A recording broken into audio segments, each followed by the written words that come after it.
بہت شکریہ شایان، آپ نے ہمیں اپڈیٹ کیا۔ اور اب شاہ رخ کا رخ کریں گے۔ شائقین کرکٹ کا جوش و خروش دیدنی رہا۔ پشاور زلمی نے اسلام آباد یونائیٹڈ کو 70 رن سے شکست دی۔ بتائیے گا شاہ رخ۔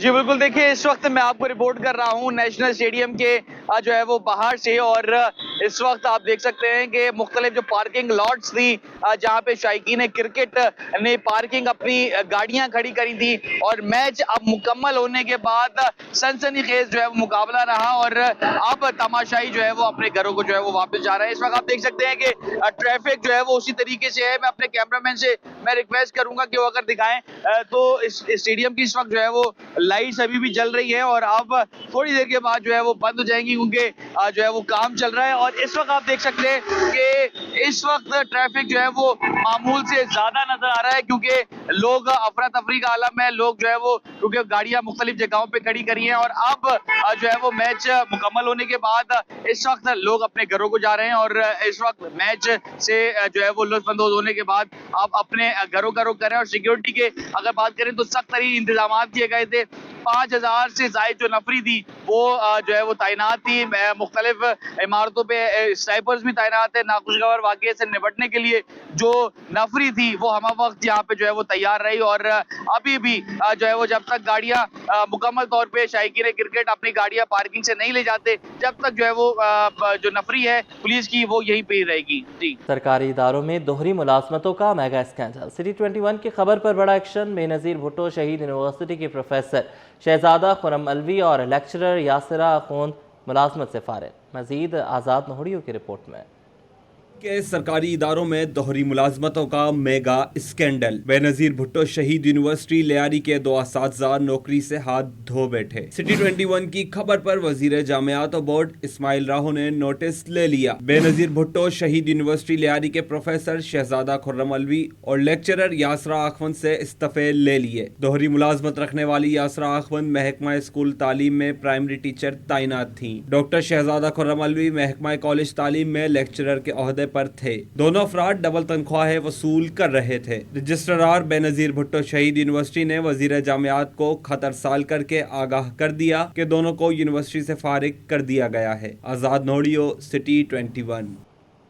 ایڈیشنل آئی جی کراچی آزاد خان سے کمیرا کے صدر منہاج گلفام کی قیادت میں 5 رکنی وفد نے ملاقات کی۔ ایڈیشنل آئی جی کراچی نے وفد کو درپیش مسائل کے حل اور شہر میں امن و امان کے قیام کے لیے ہر ممکن اقدامات جاری رکھنے کی یقین دہانی کرائی۔ سلمان سلیم سے تفصیلات لے لیں گے، بتائیے گا۔ بالکل، ایڈیشنل آئی جی کراچی آزاد خان سے آج کراچی آفس میں کینیڈا کے صدر محمد منہاج گلفام کی قیادت میں 5 رکنی وفد نے ملاقات کی۔ وفد میں جوائنٹ سیکرٹری فیضان شاہد سمیت ممبران عدنان صدیقی، مظفر صدیقی اور وقار جو ہے وہ شامل تھے۔ ملاقات کے دوران وفد نے کینیڈا کو درپیش مسائل اور متعلقہ امور کے اوپر تفصیلی گفتگو کی، جبکہ ایڈیشنل آئی جی کراچی نے وفد کے درپیش مسائل اور حل کے لیے شہر میں امن و امان کے قائم کے لیے ہر ممکن اقدامات جاری رکھنے کی یقین دہانی کرائی ہے۔ وفد نے کراچی پولیس کی کاوشوں کو سراہتے ہوئے مکمل تعاون کی یقین دہانی کرائی، جبکہ ملاقات کے اختتام پر وفد نے کراچی پولیس چیف کو پھولوں کا گلدستہ اور اجرک بھی پیش کیا۔ ٹھیک ہے، بہت شکریہ، آپ نے ہمیں اپڈیٹ کیا۔ لیاری بہار کالونی کا ٹینڈری روڈ بدحالی کا شکار ہے۔ سڑک پر جگہ جگہ گڑھوں کے باعث مصروف ترین شاہراہ کھنڈر کا منظر پیش کرنے لگی۔ شہریوں کو شدید مشکلات کا سامنا ہے۔ 2 کلومیٹر طویل سڑک نے معمولات زندگی متاثر کر دی ہے۔ رضوان احمد کی رپورٹ۔ لیاری بہار کالونی کی اہم شاہراہ تینڈری روڈ ٹوٹ پھوٹ کا شکار۔ خستہ حال سڑک جگہ جگہ گڑھے حادثات کو دعوت دینے لگے۔ ٹانگا اسٹینڈ سے لی مارکیٹ تک کا دو رویہ سڑک کھنڈر کا منظر پیش کر رہی ہے۔ رہائشی علاقوں لیاری جنرل ہاسپٹل، اسکولز اور کاروباری مراکز اس سڑک پر موجود ہیں۔ دشوار راستوں کے باعث ایمبولینس، طلبہ اور تاجروں کو شدید مشکلات کا سامنا کرنا پڑتا ہے۔ 3-4 سال سے خراب ہے۔ کتنے لوگوں کو آگے بات ہوئی بھی ہے لیکن ابھی تک مسئلہ حل نہیں ہوا ہے، جبکہ مین لیاری ہاسپٹل بھی یہاں ہے موجود، اسکول بھی ہیں، یہاں اتنے مشکلات ہیں۔ آپ یہ خود دیکھ لیں، پانی کا یہ حال ہے۔ یہ ان لوگوں نے جو گاڑیاں سامنے کھڑی ہیں، ان لوگوں نے خود مددگار بن کے گٹر کھول کے اور پانی نکالا ہے۔ شہریوں کا کہنا ہے کہ متعدد بار شکایات کے باوجود تاحال کوئی عملی اقدام نہیں اٹھایا گیا، جبکہ صورتحال دن بدن خراب ہوتی جا رہی ہے۔ کاروبار بری طرح متاثر چکے ہیں۔ اس لیے پہاڑوں پہ چل رہے ہیں ہم لوگ، اتنا سفر ہوتا ہے بڑے خطرناک ہو جاتا ہے۔ یہ کتنے سالوں سے یہی حال ہے روڈ کا ہے، برائے مہربانی کرے اس روڈ کو بناوے. بہت سارے حادثات ہوتے ہیں, بائک پہ آتے ہیں, لیڈیز پیچھے بیٹھی ہوئی ہوتی ہے, کھڈے میں لگتے ہیں, لیڈیز گر جاتی ہے, کچھ حادثات ہو جاتے ہیں, بہت سارے اشکے کلٹی ہو جاتے ہیں, بہت مسئلے مسائل ہوتے ہیں. ہر وقت یہ جام بھی رہتا ہے, کبھی کھڈے زیادہ ہو جاتے ہیں, بارش میں تو فل جام ہوتا ہے.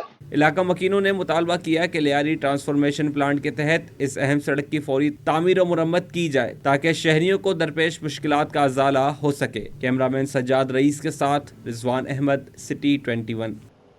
کاروباری حوالے سے خبر شامل کریں گے. پاکستان سٹاک ایکسچینج میں مسلسل دوسرے روز مندی کا رجحان غالب رہا. 100 انڈیکس 1085 پوائنٹس کمی کے بعد 1,68,412 کی سطح پر بند ہوا. کاوش میمن کی رپورٹ. شرح سود میں اضافہ, سرمایہ کاری سست. پاکستان اسٹاک ایکسچینج میں کاروباری ہفتے کے دوسرے روز بھی مندی دیکھی گئی. 100 انڈیکس میں 1085 پوائنٹس کی کمی کے بعد 1,68,412 کی سطح پر بند ہوا. کاروبار کے دوران انڈیکس میں گراوٹ 1,68,170 پوائنٹس تک رہی. ماہرین کا کہنا ہے کہ پالیسی ریٹ میں 100 بیسز پوائنٹس اضافے کے بعد سرمایہ کاروں میں محتاط رویہ مزید بڑھ گیا. دیکھیں, مارکیٹ نے تو کل ہی اپنا شو آف کر دیا تھا کہ at the end of market جو مائنس چلی گئی تھی پلس ہونے کے بعد, کیونکہ لوگوں کو پریڈکشن آ جاتی ہے کہ بڑھنے, اور وہی ہوا جو لوگوں کو مطلب کل دوپہر کو امید ہو گئی تھی کہ 1% بڑھ جائے گا. بڑھنے کی وجہ سے آج مارکیٹ آپ نے اپنا رسپانس دیا ہے, اور ہو سکتا ہے یہ رسپانس تھوڑے ٹائم چلے, ایک آدھ دن, اس کے بعد مارکیٹ سیٹ اپ ہو جائے گی انشاءاللہ. ماہرین کے مطابق پالیسی ریٹ میں اضافہ اور معاشی غیر یقینی صورتحال کے باعث مارکیٹ میں اتار چڑھاؤ اور مندی کا رجحان دیکھنے میں آیا. کیمرامین کاشف کے ساتھ کاوش میمن, سٹی 21. پاور سیکٹر کے لیے نیا چیلنج. گردشی قرضہ فروری 2026 تک بڑھ کر 1838 ارب روپے تک پہنچ گیا. ایک ماہ میں 74 ارب روپے کا اضافہ ریکارڈ ہوا. اشرف خان کی رپورٹ. پاور سیکٹر کا گردشی قرضہ پھر بڑھنے لگا. عدد و شمار نے خطرے کی گھنٹی بجا دی. فروری 2026 میں گردشی قرضہ بڑھ کر 1838 ارب روپے تک پہنچ گیا, جو جنوری 2026 میں 1764 ارب روپے تھا. اس طرح ایک ماہ میں 74 ارب روپے کا اضافہ ریکارڈ کیا گیا. رپورٹ کے مطابق فروری 2025 میں گردشی قرضہ 2531 ارب روپے کی سطح پر تھا, جبکہ رواں مالی سال کے دوران مجموعی طور پر 225 ارب روپے اضافہ ہوا. گزشتہ سال اسی عرصے میں یہ اضافہ 138 ارب روپے تھا. گردشی قرضے میں اضافے کی بڑی وجہ ڈسکور کی کمزور کارکردگی قرار دی گئی, جس کے باعث تقریباً 141 ارب روپے کا بوجھ بڑھا. دوسری جانب پاور سیکٹر میں انڈر ریکوریز میں بہتری دیکھی گئی, جبکہ ایف کو ادائیگی بڑھ کر 228 ارب روپے تک پہنچ گئی, جو بہتر لیکوڈیٹی کی نشاندہی کرتی ہے. حکومت نے دسمبر 2025 کی رپورٹ میں گردشی قرضے کی فائنینسنگ کے لیے 694 ارب روپے کی نئی مد شامل کی, جبکہ پاور ہولڈنگ لمیٹڈ میں موجود 660 ارب روپے کی بینک فائنینسنگ کو بھی ظاہر کیا گیا, جن میں سے 62 ارب روپے فروری 2026 تک واپس کیے جا چکے ہیں. ماہرین کے مطابق گردشی قرضے میں مسلسل اضافہ پاور سیکٹر کے لیے بڑا چیلنج ہے. ایکسچینج کمپنیز ایسوسی ایشن کے وفد کی پاکستان کرپٹو کونسل کے CEO بلال بن ثاقب سے اہم ملاقات ہوئی. حکومت کی جانب سے کرپٹو کونسل کے قیام کو تاریخی قدم قرار دیا. چیئرمین ایکسچینج کمپنیز ملک بوستان اور کرپٹو کونسل کے CEO بلال بن ثاقب نے ملاقات میں کرپٹو کاروبار, ڈیجیٹل معیشت اور اوورسیز پاکستانیوں کی ترسیلات زر کے نظام کو جدید بنانے پر تبادلہ خیال کیا. ملک بوستان نے کہا کہ پاکستان میں ڈیجیٹل معیشت کا نیا دور شروع ہو چکا ہے. اوورسیز پاکستانیوں کی رقوم منٹوں میں گھروں تک پہنچانے کا منصوبہ تیار کیا جا رہا ہے, جس سے بیرون ملک پاکستانیوں کو 3 سے 4 دن انتظار نہیں کرنا پڑے گا. کرپٹو ٹریڈنگ پر 5 سے 6% لاگت کم کر کے 1% تک لانے کا ہدف مقرر کیا گیا ہے, جبکہ اس وقت 40 ملین پاکستانی کرپٹو ٹریڈنگ میں مصروف ہیں. بلال بن ثاقب کا کہنا تھا کہ پہلے مرحلے میں کرپٹو کونسل سے NOC کے ذریعے بینک اکاؤنٹس کھولنے کی اجازت دی جائے گی, جبکہ دوسرے مرحلے میں ایکسچینج کمپنیوں کو کرپٹو نظام میں متعارف کرایا جائے گا. پاکستان بھر میں امیونائزیشن ویک جاری ہے. بچوں کو 13 مہلک بیماریوں سے بچاؤ کے لیے ویکسین لگائی جا رہی ہے. سوجانی ٹاؤن میں بھی خصوصی میڈیکل کیمپس قائم کیے گئے ہیں, جہاں بچوں کو حفاظتی ٹیکے لگائے جا رہے ہیں. دعا شکیل پراچا کی رپورٹ.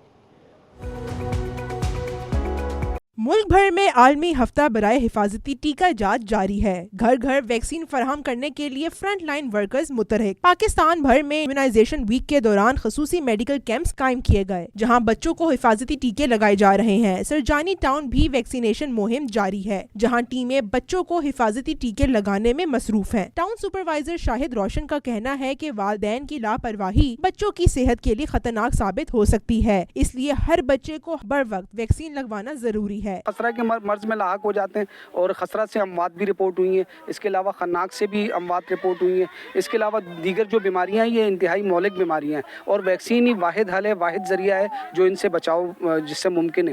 تو میں ریکویسٹ کروں گا ان والدین سے کہ رومرز پہ یقین نہ کریں، سوشل میڈیا پہ جو بدگمانیاں پھیلی جا رہی ہیں ان پہ کان نہ دھریں، آپ ویکسین کی طرف آئیں اور ویکسین لگائیں، ویکسین سیف بھی ہے اور ویکسین ہی زندگی کا ذریعہ ہے۔ سینئر سماجی کارکن نرگس کے مطابق مہم کا مقصد ان بچوں تک رسائی حاصل کرنا ہے جو کسی وجہ سے ویکسین سے محروم رہ گئے۔ انہوں نے کہا کہ ویکسینیشن نہ صرف بچوں بلکہ صحت مند معاشرے کے لیے انتہائی ضروری ہے۔ مختلف جگہوں پر جا کے ہیلتھ بیٹھک لگاتے ہیں، ہیلتھ محفل لگاتے ہیں، اس کا مین مقصد یہی ہوتا ہے کہ سراؤنڈنگ میں ایسے بچے جن کا کسی وجہ سے ٹیکہ لگنا رہ گیا ہے اور وہ ڈیفالٹر میں چلے گئے ہیں، ہم ان کو ٹائملی وہ ٹیکہ لگائیں تاکہ بچے مختلف جو 13 مختلف بیماریاں ہیں، ویسے پہلے ہم 12 بیماریوں کا لگاتے تھے، اب ہم نے اس میں HPV بھی شامل کر دی ہے جو 9 سے 14 سال تک کی بچی کو ونس آ ٹائم لگایا جاتا ہے اور اس کا وہ بچی کو آنے والی لائف میں سروائیکل کینسر سے بچاتا ہے۔ ماہرین کے مطابق آگاہی کے باوجود کچھ والدین اب بھی بچوں کو ویکسین نہیں لگواتے جس سے مختلف بیماریوں کے پھیلنے کا خطرہ برقرار ہے۔ امیونائزیشن ویک کے دوران حکام کی جانب سے والدین کو مسلسل آگاہ کیا جا رہا ہے کہ بچوں کو بر وقت ویکسین لگوا کر انہیں مہلک بیماریوں سے محفوظ بنائیں۔ کیمرہ مین آغا رفیق کے ساتھ دعا شکیل پراچا، سٹی 21۔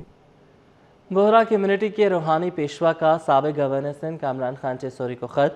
بوہرا کمیونٹی کے روحانی پیشوا نے کامران چیسوری کی والدہ کے انتقال پر تعزیت کی۔ بوہرا جماعت کے روحانی پیشوا قبلہ سیدنا مفضل سیف الدین صاحب کا دلاسوں دعاؤں سے بھرا ہوا تعزیتی خط جناب کمیل یونس صاحب نے پہنچایا اور جناب سیدنا مفضل سیف الدین صاحب سے فون پر بات کروائی۔ بات کریں گے سید زبیر راشد سے، اپڈیٹ کیجیے گا۔ بالکل دیکھیں، بوہرا کمیونٹی کے روحانی پیشوا کا سابق گورنر سندھ کامران ٹیسوری سے اظہار تعزیت۔ سیدنا مفضل سیف الدین کا ٹیسوری خاندان کے نام دلاسا اور دعاؤں سے بھرپور خصوصی خط۔ کامران ٹیسوری کے والدہ کے انتقال پر بوہرا جماعت کی جانب سے ہمدردی اور یکجہتی کا پیغام دیا گیا۔ کمیل یونس نے تعزیتی خط پہنچایا جبکہ سیدنا مفضل سیف الدین سے ٹیلیفونک گفتگو بھی کروائی گئی سابق گورنر کامران خان ٹیسوری صاحب کی، جبکہ ٹیسوری خاندان کا سیدنا اور پوری بوہرا کمیونٹی سے اظہار تشکر۔ مشکل گھڑی میں بوہرا کمیونٹی کی محبت اور دعاؤں پر ٹیسوری فیملی نے جو ہے وہ اظہار تشکر کیا۔ کامران ٹیسوری کا سیدنا مفضل سیف الدین کی تعزیت پر شکریہ ان کی جانب سے کیا گیا، دعاؤں کو اپنے لیے بڑا سہارا جو ہے وہ قرار دیا، جبکہ کامران ٹیسوری نے اس موقع پر کہا کہ بوہرا کمیونٹی کی محبت اور ہمدردی کو ہمیشہ یاد رکھا جائے گا۔ بہت شکریہ، آپ نے ہمیں اپڈیٹ کیا۔